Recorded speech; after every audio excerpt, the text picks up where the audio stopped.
Chers élèves, bonjour. Donc, nous sommes toujours sur les préliminaires d'entrée, donc pour nous permettre d'entrer à l'étude ou à la lecture de l'œuvre du troisième module, donc intitulé Le dernier jour d'un condamné de Victor Hugo. Je vous rappelle, chers élèves, que nous avons vu précédemment, d'ailleurs dans la même perspective, donc entrée en œuvre, deux éléments. Donc, on a commencé par voir un peu la biographie de l'auteur, donc tous les éléments qui peuvent nous aider à comprendre un peu la période historique dans laquelle le roman a été écrit. Et puis donc sur la deuxième partie donc, de ce même cours, le premier, on a essayé de voir ensemble donc, le roman à thèse, donc ses caractéristiques, pourquoi donc écrire ce genre de roman.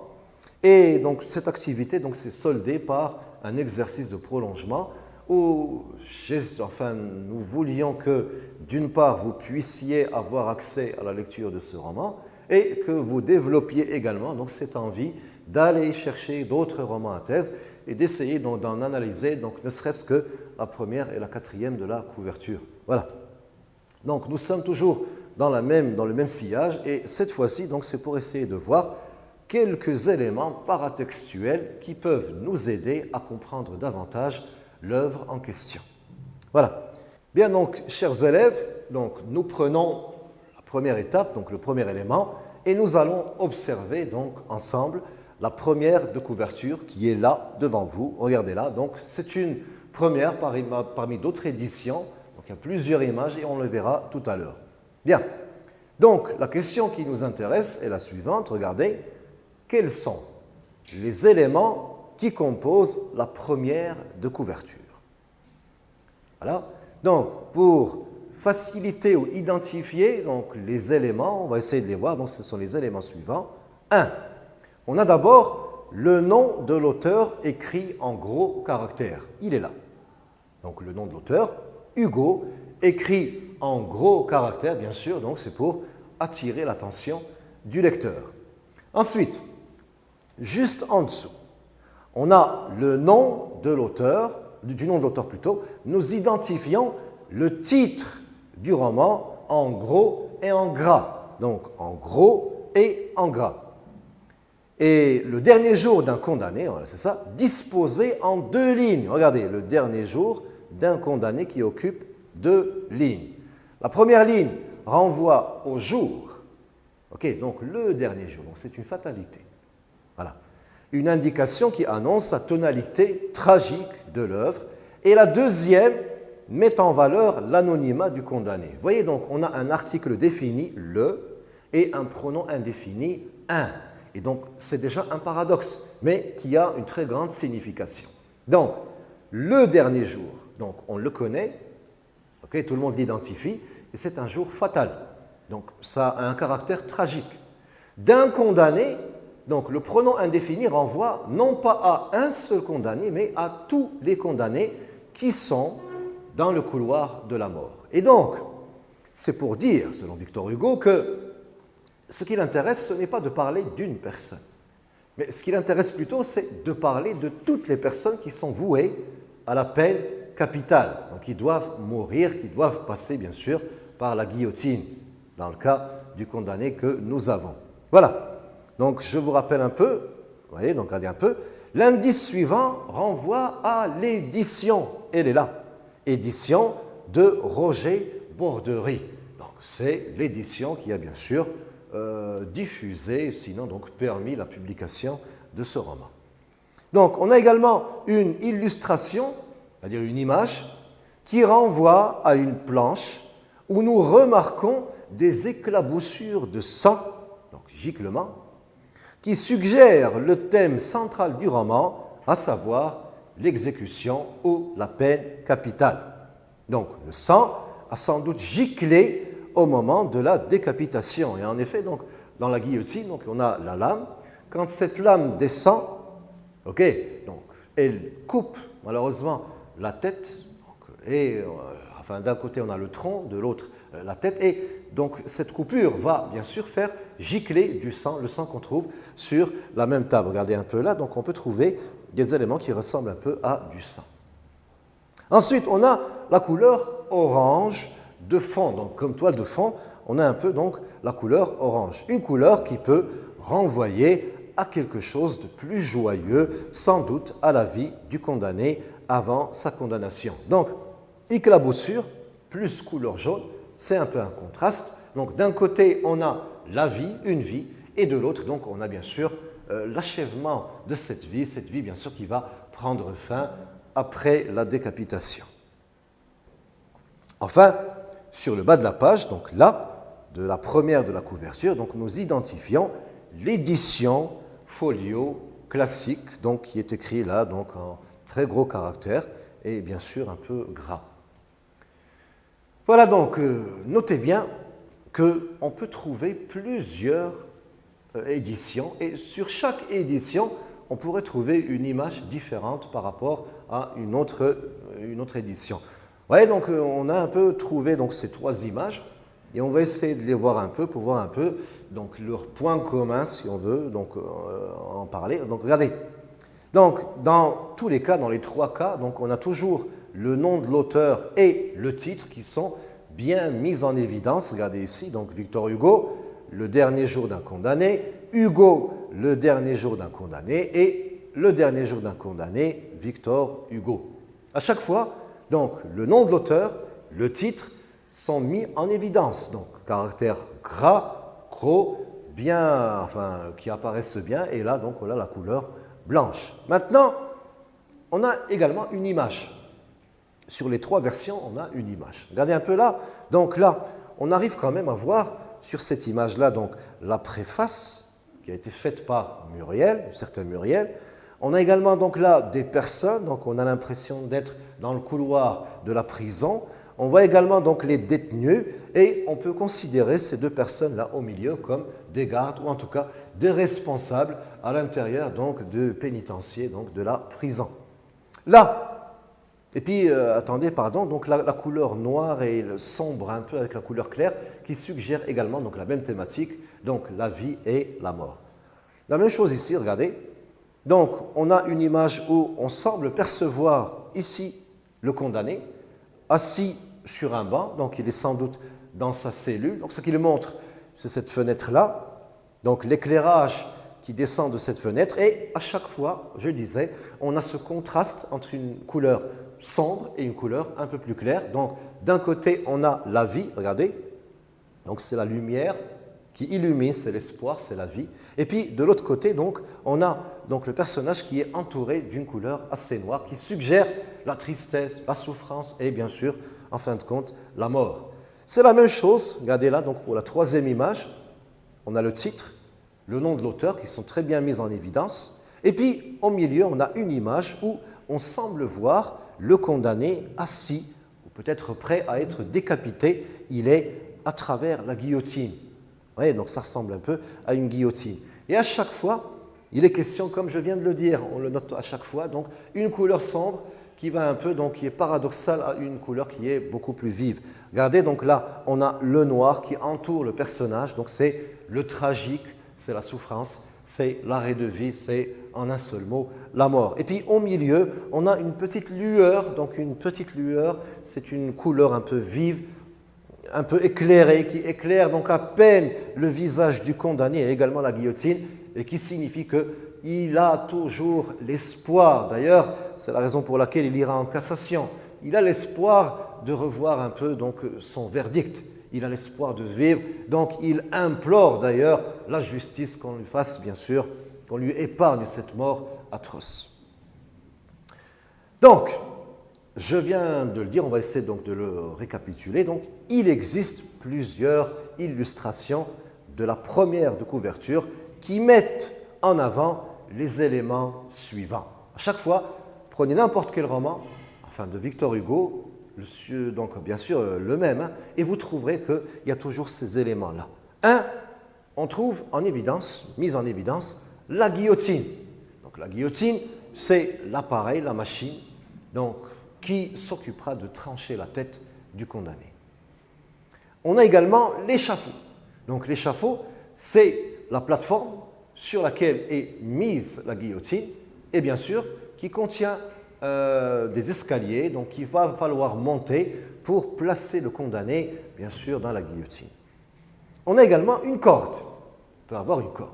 voyez, donc la corde, la guillotine, rappelle quoi? Donc là, la mort. Donc la mise la condamnation à mort.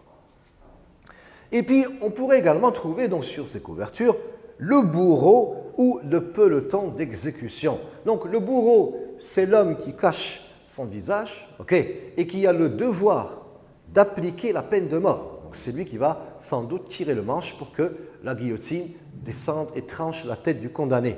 Et puis, on pourrait avoir donc un peloton d'exécution, c'est le fait de voir des personnes munies d'armes tirant sur, bien sûr, un condamné. Toujours est-il que l'intérêt est le même, je viens de le dire, c'est de mettre en avant la thématique discutée, donc l'abolition de la peine de mort, tout au long du roman, à savoir la peine capitale ou l'abolition de la peine capitale. Donc, observons à présent la 4e de couverture. Regardez, donc quand on prend le roman et qu'on le retourne, donc on est dans ce qu'on appelle la 4e de couverture, et contrairement à la 1re de couverture, il n'y a pas d'illustration, mais on note les éléments suivants. Regardez, il n'y a pas d'image, mais il y a quand même des informations qu'on va essayer de voir tout de suite. D'abord, on a le nom de l'auteur. Il est là, regardez, écrit en rouge, mis en évidence, donc tout le monde le voit, Victor Hugo. Ensuite, on a également le titre du roman.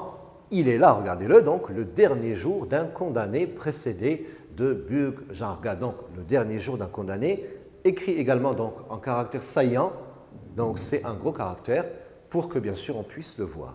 Et puis, regardez donc là, ici, on a un extrait du roman. Une petite partie du roman qu'on pourrait donc exploiter, donc je vais quand même vous la lire. Tout à coup, l'un des valets m'a enlevé ma veste et l'autre a pris mes 2 mains qui pendaient. Il les a ramenés derrière mon dos, et j'ai senti les nœuds d'une corde se rouler lentement autour de mes poignets rapprochés. En même temps, l'autre détachait ma cravate, ma chemise de batiste, seul lambeau qui me resta du mois d'autrefois. L'a fait en quelque sorte hésiter un moment, puis il s'est mis à couper le col. À cette précaution horrible, au saisissement de l'acier qui touchait mon cou, mes coudes ont tressailli et j'ai laissé échapper un rugissement étouffé. La main de l'exécuteur a tremblé. « Monsieur, m'a-t-il dit, pardon, est-ce que je vous ai fait mal ?» Ces bourreaux sont des hommes très doux. Et je vous rappelle que cet extrait-là donc, vient à peu près donc, du dernier chapitre. Donc c'est juste après la dernière toilette du condamné. Donc, vous voyez, donc, chers élèves, je vous rappelle plutôt donc, que cette partie-là du texte a été tirée, si vous vous souvenez, donc, de la dernière partie du roman, les derniers chapitres, et précisément donc, de la toilette du condamné. Donc, la toilette du condamné, c'est lorsque le bourreau a essayé donc, de le ligoter, et puis également donc, de couper ses cheveux, vous voyez, et on le préparait donc, directement à passer sur la table de la guillotine. Et donc, pourquoi justement ce passage-là, donc sur la 4e de couverture? Parce que c'est un passage clé, donc c'est un passage qui résume l'atrocité de la peine capitale, parce que donc c'est le moment de l'exécution. Et je vous rappelle une chose, ce n'est pas un hasard si Victor Hugo a préféré de ne pas montrer l'exécution à la fin du roman. Donc c'est une question qu'on va traiter, bien sûr, donc sur une autre partie de la lecture, mais il est quand même utile de le rappeler. La peine capitale a été supprimée de manière symbolique chez Victor Hugo. Donc c'est comme s'il disait, moi comme écrivain, j'ai fait mon travail, j'ai supprimé l'exécution de mon roman. À vous d'en faire autant, chers hommes ou politiciens, dans votre vécu, c'est-à-dire dans la réalité des choses. Donc là, c'était pour l'extrait de roman qu'on vient de voir ici. Donc, je rappelle qu'il est écrit là, regardez, donc texte intégral. Ça veut dire que ce roman contient l'histoire à part entière du dernier jour d'un condamné, donc du début jusqu'à la fin. Sur certaines éditions, on peut également trouver une lettre écrite donc à l'éditeur par bien sûr les soins de Victor Hugo lui-même. Et puis, regardez, donc on a également la maison d'édition, Folio Classique, tout comme on l'avait trouvé donc sur la 1re de couverture. On a également là, regardez, donc, tout en bas ici, donc, le site internet de la maison d'édition. Donc, on peut contacter la maison d'édition, en tout cas, nous renseigner sur celle-ci en ayant recours ou en consultant le site internet de la maison d'édition. Là, ce qu'on appelle le code ISBN, donc c'est le code en rapport avec le processus de vente et d'achat du roman en question. Donc, c'est des numéros, etc. Et puis, donc, c'est le code barre. Donc, code ISBN et code barre en bas. Le code barre, c'est plutôt le code barre donc, qui est en rapport avec la vente, l'opération de vente et d'achat, de distribution en tout cas, du roman. Voilà. Donc, à l'issue de ce qu'on vient de voir, on va quand même faire un petit rappel. L'intérêt de la première et quatrième de couverture peuvent être résumés comme suite. Donc, l'analyse de la première et de la quatrième de couverture devrait nous amener à 1. Lire le roman. Pourquoi? Parce que les deux couvertures sont un peu la vitrine du roman. Donc la première chose qu'on consulte et qui attire notre attention à la lecture, c'est la première et la quatrième de couverture. Parce que le lecteur est animé par des questions donc, qui se rapportent à l'auteur, le titre, un petit aperçu sur l'œuvre et j'en passe. Donc c'est ce qui va bien sûr motiver la lecture et c'est ce que nous essayons de faire à l'instant, de vous motiver à lire. 2. Formuler des hypothèses de lecture. En effet, donc quand on a en tête le titre du roman, l'auteur, quand on a également un aperçu du texte, en tout cas un aperçu de l'histoire, donc c'est l'extrait qu'on a vu sur la quatrième de couverture, donc on commence à échafauder des hypothèses de lecture. Et donc, dans le cas de notre œuvre, nous pouvons avancer que l'enjeu de cette œuvre est de nous persuader ou de nous convaincre de l'atrocité de la peine de mort sur la planche, au sang sur la planche. Je rappelle, donc c'est ce qu'on a vu sur la première de couverture.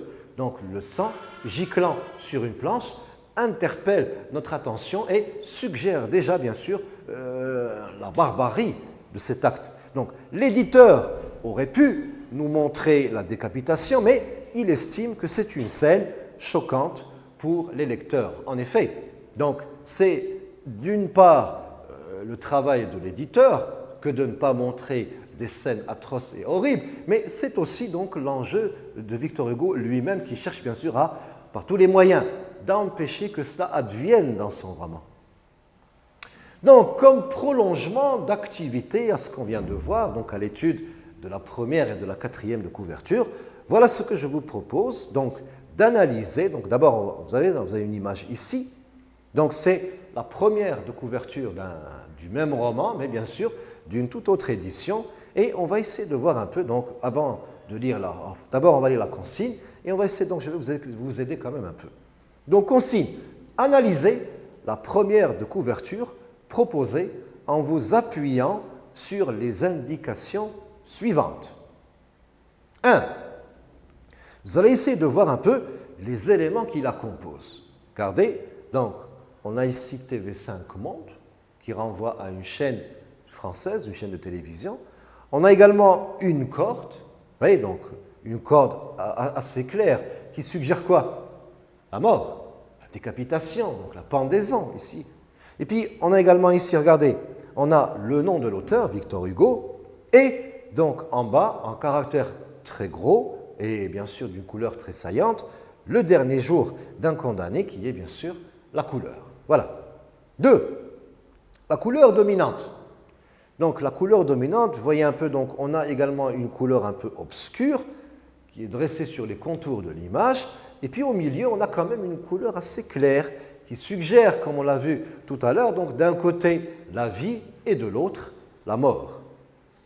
3. L'hypothèse de lecture. Donc à partir de ces éléments, on va essayer donc d'émettre des hypothèses sur quoi porterait l'histoire du roman ou le roman à part entière. Il défendrait quelle idée? Donc je vais vous le dire quand même, c'est la peine capitale. Voilà. Sur ce, je vous souhaite bon courage et à la prochaine.